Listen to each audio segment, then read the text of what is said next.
Boa noite. Eu vou falar um pouquinho sobre o padrão de projeto Flyweight. O nosso grupo é composto por mim, Arthur Henrique, Pedro Martins e Davi Nogueira.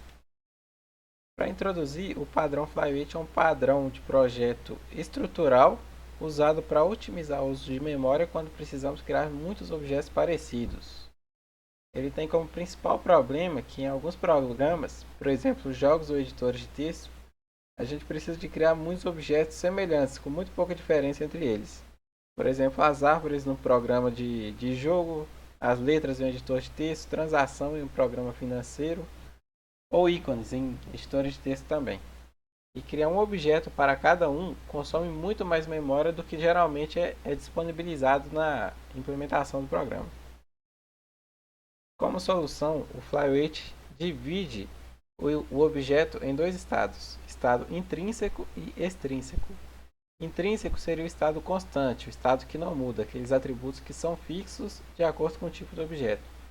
E extrínseco é o estado que muda frequentemente, ele fica dividido do estado intrínseco no objeto. Assim, otimiza o uso da memória RAM. Originalmente, o padrão Flyweight veio com essa estrutura.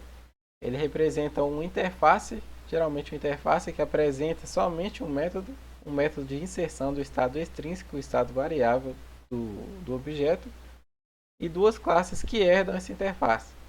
A classe Flyweight concreta, ela apresenta e armazena o estado intrínseco, o estado que não muda, o estado usa atributos fixos do objeto. E ela apresenta também a operação de adicionar o estado extrínseco. O estado não compartilhado concreto, ele armazena o estado completo do objeto, o objeto por completo. Hoje em dia ela acabou entrando quase em desuso. O estado completo do objeto, as partes que mudam, são armazenadas ou na classe de contexto ou são buscadas em tempo de execução durante a execução do cliente.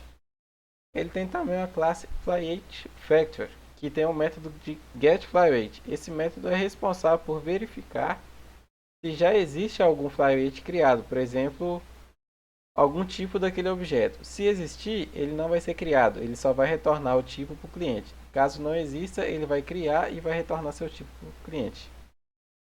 Como analogia, nós trouxemos a criação de uma floresta virtual em um jogo. Em que um jogo você precisa de renderizar 100 mil árvores, e quase todas as árvores possuem formas e texturas parecidas. E criar um objeto para cada uma seria inviável pelo consumo extremo de memória. O Flyweight ele armazena os dados compartilhados, ele cria um único objeto para cada tipo de árvore. E cada objeto que ele cria contém os dados comuns, o estado intrínseco do objeto, os estados que não mudam, no caso aqui textura, formato da folha e cor. O cliente fornece em tempo de execução o estado extrínseco do objeto, por exemplo, as posições que são variáveis e as alturas de cada árvore. Esses dados são armazenados geralmente em uma classe de contexto, igual eu falei anteriormente. E durante as buscas por algum método ou função, ele junta os dois e busca novamente o estado extrínseco e intrínseco, o dado completo do cliente. A principal vantagem dele está na economia de memória RAM. Ele melhora o desempenho em questão da memória RAM e torna o código mais organizado. Porém, ele é ideal somente para sistemas com muitos elementos semelhantes. Ele é um padrão de projeto um pouco limitado. Ele tem como único uso a economia de memória e ideal somente para sistemas com elementos semelhantes. Por desvantagem, ele traz muita complexidade para o código e traz mais responsabilidade para o cliente, porque o cliente vai ter que retornar sempre os dados corretamente para a inserção dos dados na separação entre o padrão em si, entre o estado intrínseco e extrínseco. E ele nem sempre vale a pena, porque quando você tem objetos com muitas diferenças, acaba que você não ganha muito desempenho de memória. Ou se não, quando você tem muito pouco tipo de objeto, você introduz no seu código uma complexidade muito desnecessária para o tipo de ação que você pretende. Nossa apresentação foi isso. Muito obrigado.